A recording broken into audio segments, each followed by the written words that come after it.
Fala galerinha do xadrez, tudo beleza? Ó, a gente tá aqui no ano de 1957 e mais uma vez o Smyslov vai desafiar o Botvinnik pro título mundial. O Smyslov venceu o torneio de candidatos à frente de Paul Keres e ganhou o direito então de desafiar o Botvinnik. E a gente sabe que o último match valendo o mundial foi entre o Botvinnik e o Smyslov. O match terminou empatado, 12-12. E agora então o Smyslov continua tendo dentro de si que ele tem a possibilidade de vencer o Botvinnik, tá? E se tornar o campeão mundial. Vamos dar uma olhada aqui então nessa partida bastante interessante desse match de 1957. O Smyslov está de brancas, o Botvinnik está com as negras e a gente tem D4 no tabuleiro. Cavalo F6, C4, G6, mais uma Índia do rei. Cavalo C3, D5. E aí, provavelmente, e aqui indo para uma Grunfeld, né? A defesa Grunfeld, que se caracteriza aqui pelo esse lance D5, né? Se você entrar numa Grunfeld, você faz o lance aqui, peão toma, e aí depois de cavalo toma, o lance E4, tá? Isso aqui caracteriza bem a Grunfeld, depois de cavalo toma, peão toma. E aí as pretas têm várias opções, podem jogar com bispo C7, podem jogar imediatamente aqui com C5, tá? Essas são as principais variantes aí da Grunfeld, e depois de C5 ou bispo G7, a árvore de possibilidades vai se abrindo bastante e é uma defesa bastante profunda e complexa e interessante de se estudar. Uma abertura bem dinâmica e uma excelente escolha para as negras, tá? Mas aqui depois de D5, o Smyslov não entra aí nas linhas de Grunfeld e joga aqui com cavalo em F3.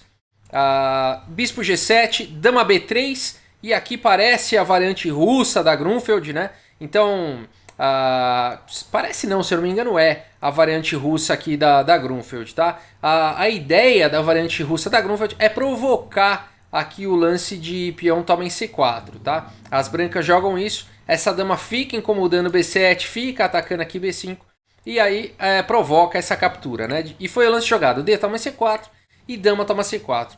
Eu particularmente adoro essa variante russa contra a Grunfeld, eu acho ela bastante forte, apesar de que aqui você já mexeu a dama duas vezes, já colocou a dama aí no tabuleiro, mas ela evita aquelas linhas onde se perde o cavalo, joga com E4 e as pretas ficam minando com C5 e tendo uma excelente diagonal. É muito difícil de jogar de brancas contra aquela linha principal da Grunfeld. Então essa variante russa, ela é bastante interessante, ela não cai nas linhas mais agudas, né, onde você tem que ficar decorando muitas teorias, né.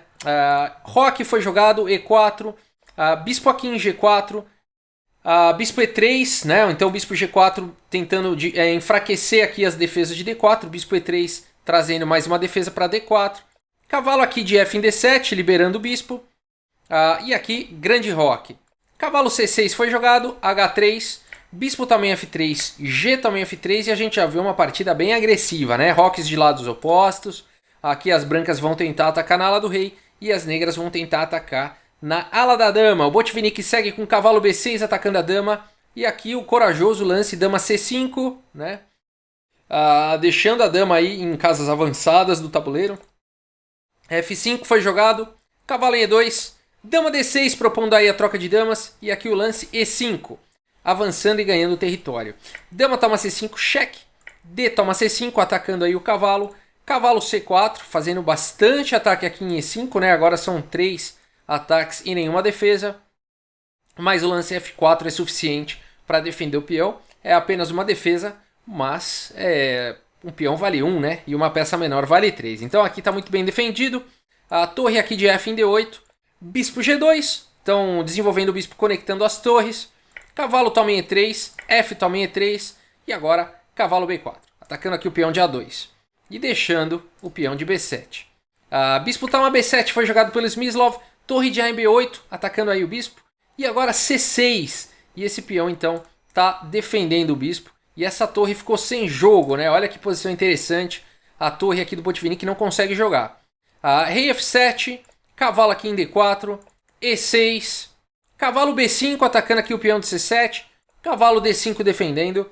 E essa posição ela é bastante instrutiva. Como jogar essa posição de brancas, né? Se você tivesse aí na posição do Smyslov, querendo vencer o campeonato mundial contra o Botvinnik, que está se mantendo aí há tantos anos, né? E a gente tem aqui no tabuleiro uma das maiores rivalidades da história do xadrez, Smyslov contra Botvinnik. Como será que o Smyslov continua aqui numa posição como essa, né? Esse cavalo aqui de D5 defendeu C7, tá ameaçando E3, né? Agora, o ponto todo é que essa torre aqui não tá jogando, né?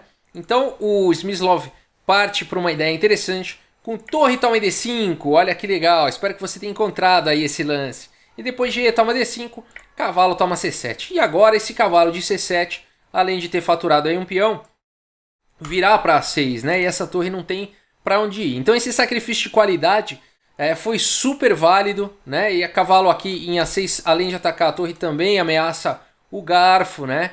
Então é uma posição bem complicada. Essa torre vai ser perdida de qualquer jeito. Então pelo menos que seja perdida com um ataque aí na coluna C. Torre de D em C8 foi jogado. Bispo toma C8, torre toma C8 e agora o cavalo e o peões. O cavalo está atacado e o peão está sofrendo um raio-x aqui, né?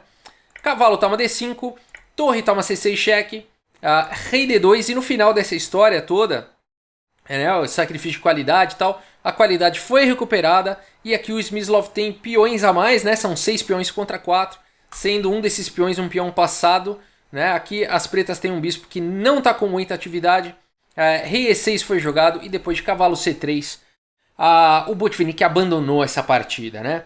Abandonou porque aqui as brancas realmente com peões a mais, um desses peões sendo um peão passado, né, não vão ter dificuldades aqui em vencer essa partida. É claro que levaria, mais uma vez, né, levaria mais muitos lances aqui para se vencer uma posição como essa, mas essa turma aí tinha essa questão aí. Eu até acho que a turma abandonava mais cedo do que hoje em dia. Hoje em dia a turma joga um pouco mais. E eu vejo até jogadores, inclusive grandes-mestres, que jogam até o checkmate. Tá? Eu vi isso nas Olimpíadas, nas últimas Olimpíadas que a gente teve aí por equipes. E teve gente que jogava até levar checkmate. Mesmo contra um grande mestre. Tá? Então isso está mudando um pouquinho. Tá? Eu vejo que a turma joga um pouco mais. Nessa época realmente a turma era bem científica, né?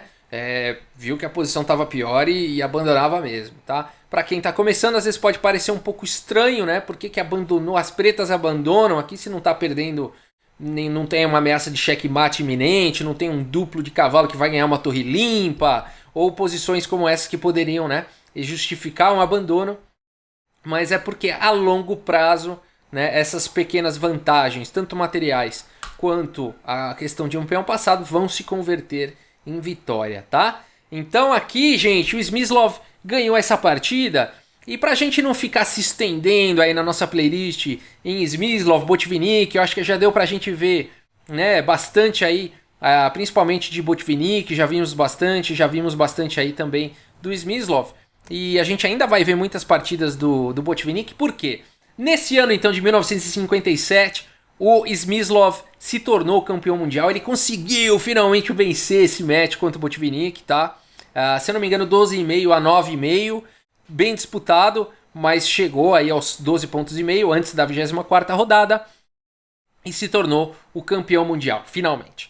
A FIDE, pelas regras da FIDE, o campeão mundial derrotado tem o direito de pedir um rematch, tá? De pedir uma revanche no ano seguinte. E aí no ano de 1958, portanto, houve esse rematch e o Botvinnik recuperou a sua coroa, tá? Ele venceu o Smyslov, eu não tenho certeza aqui da pontuação, mas foi convincente também, eu creio que chegou 12,5 a 7,5 ou alguma coisa próxima disso. Ele recuperou aí o seu título de forma convincente, né? O Smyslov pelo menos teve aí o gostinho, né, de ser campeão mundial. Foi um jogador fortíssimo, com certeza, não tenha dúvidas, mas Botvinnik mostrando que não perdeu ainda, né? Não é o seu declínio ainda. Ele recuperou, porque muitas vezes acontece isso, né? O campeão perde a coroa e ele já sente que ali é a queda da curva, né? E para, ou então não consegue mais recuperar. O Botvinnik não, ele recuperou. Vale dizer aqui que nesse match de 1957 e no de 58 no rematch, o Botvinnik jogou sem o segundo. Tá, em geral, nos torneios você elegia um segundo, que era um assistente, alguém que ficaria lá com você, treinando e tudo mais, te preparando, né, linha de abertura e tal. E o Smyslov ficou desconfiado, o Botvinnik ficou desconfiado que no match anterior o Smyslov reagia muito bem às novidades teóricas preparadas pelo Botvinnik, como se ele já tivesse preparado ali para os estudos do Botvinnik, e isso deixou o Botvinnik bastante desconfiado, tá? Então tem essa questão de politicagem aí também, né? O Botvinnik sentiu ali que poderia tá sendo espionado, né? Que o segundo dele poderia estar passando informações dos estudos dele para o Smyslov, e ele jogou então em 1957 sem o segundo, e mesmo assim ele perdeu esse match, mas ele recuperou em 1958, mostrando que ainda estava aí forte no cenário. 2 anos depois, o Botvinnik encontrará então, viria a ser desafiado pelo carismático Mikhail Tal, que estava fazendo realmente muito sucesso pelo mundo.